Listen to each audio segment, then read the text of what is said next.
สวัสดีครับสวัสดีพี่น้องครับผมอยู่กับช่องทำน้อยแชนแนลครับมองเก้าครับพี่น้องเมนลอยมือนี้ขึ้นที่ถ่ายครับมือเผาครับพี่น้องครับ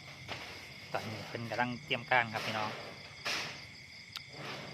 มือนี้จะพามาบึงภูครับพี่น้องครับผู้สีนี่ครับผู้สีครับเปิดเสียงแบบมัน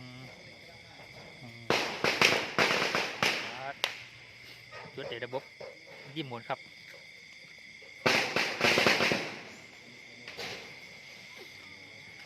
จุดด้วยระบบไฟฟ้า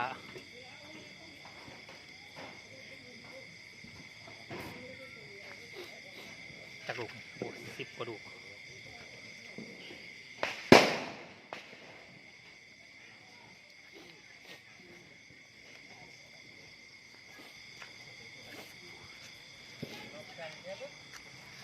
บคอนโทรล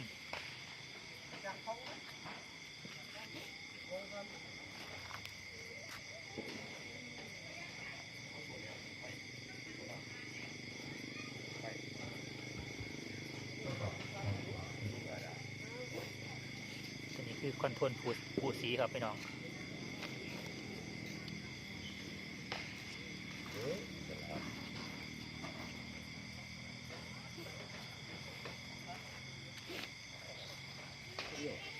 อยู่ที่บ้านนายมครับตำบลแคนอำเภอสนมจังหวัดสุรินทร์นะครับผูสีหนามเมียนลอยครับพี่น้องครับนี่เมื่อคืนก็จับดอกไม้อยู่หอดเที่ยงคืนครับพี่น้องกับหอยบานที่3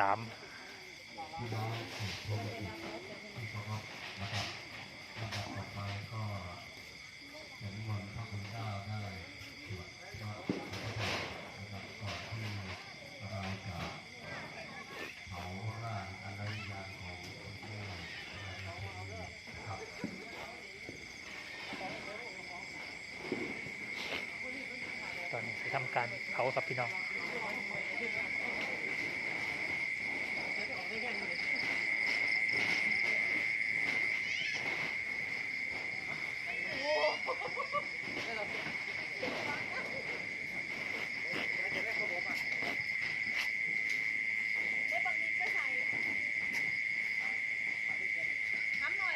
เจ้าดิก็ลำดับขั้นตอนนะครับก็ให้ลูกหลานนะครับขึ้นไปล้างหน้าล้างตาคุณแม่หลังจากนั้นเราก็จะนิมนต์พระพุทธเจ้านะครับได้สวดพระอภิธรรมนะครับเพราะฉะนั้นลูกหลานที่มานะครับขึ้นไปเปิดให้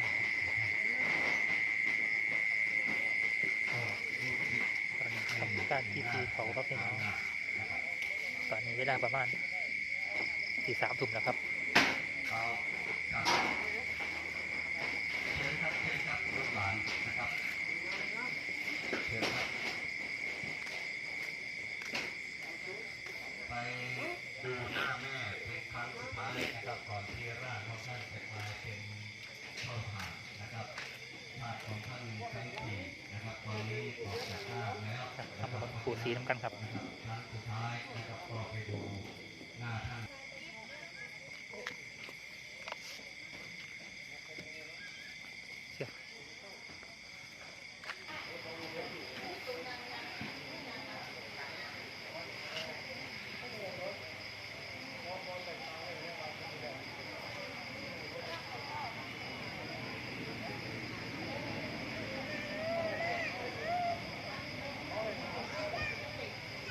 สุดท้ายของชีวิตก็คงเป็นอย่างนี้นะครับในสุดท้ายแล้วก็เราก็เอาอะไรใส่ได้นะครับก็คือจะเป็นธรรมสอนใจให้ทุกคนได้ทราบว่าตอนที่เขาพี่น้องผมมาผลขวา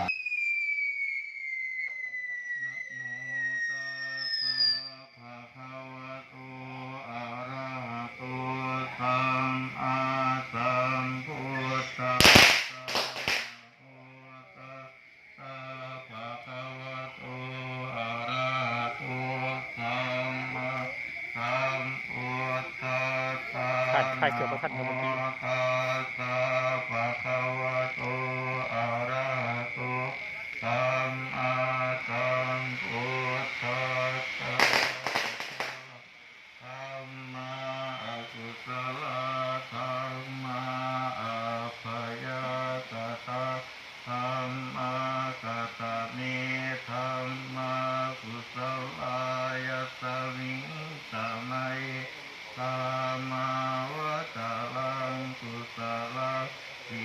ตังอุปันนังโหติโสมานะ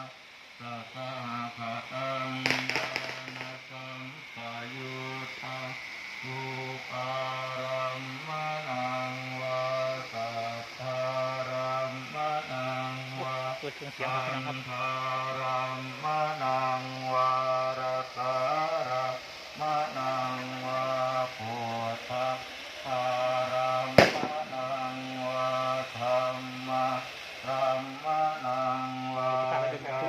ยังวาปนาราปตัสสมิงสมะเยภัสโสโหติอวิเคโป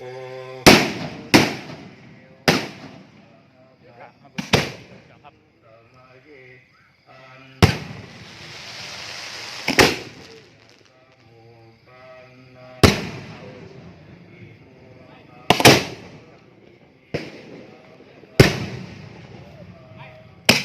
เอาอุ้ยไปไม่จุดครับไม่จุด ไม่ยังไม่ยังมาเร็ว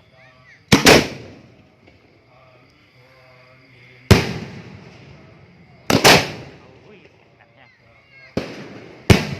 เอา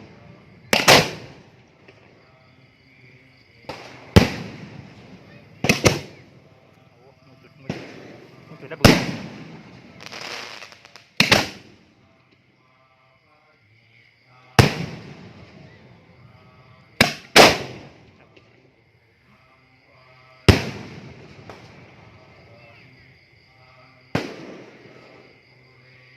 มาจุดบังหนึ่ง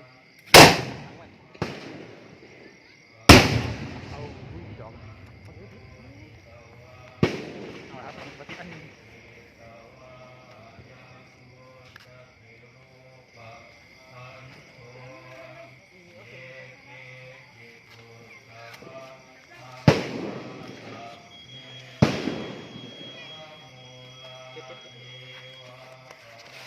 เอาเลยครับ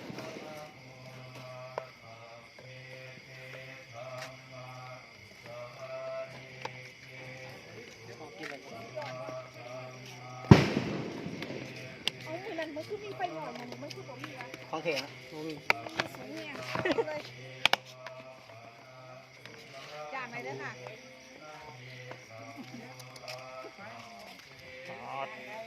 หลังไหวระเบิดครับพี่น้องครับ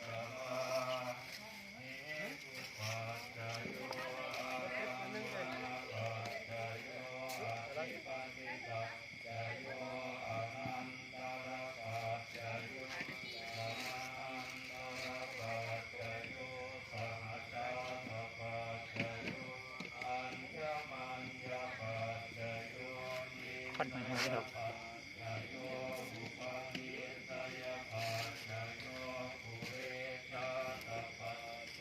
นี่ใส่คนตะกี้ เอาครับพี่น้องคลิปนี้สำหรับพอกันคลิปหน้าเบิ่งแล้วฝากกดติดตามกด subscribe กดไลค์กดแชร์ด้วยครับสำหรับคลิปนี้สวัสดีครับผม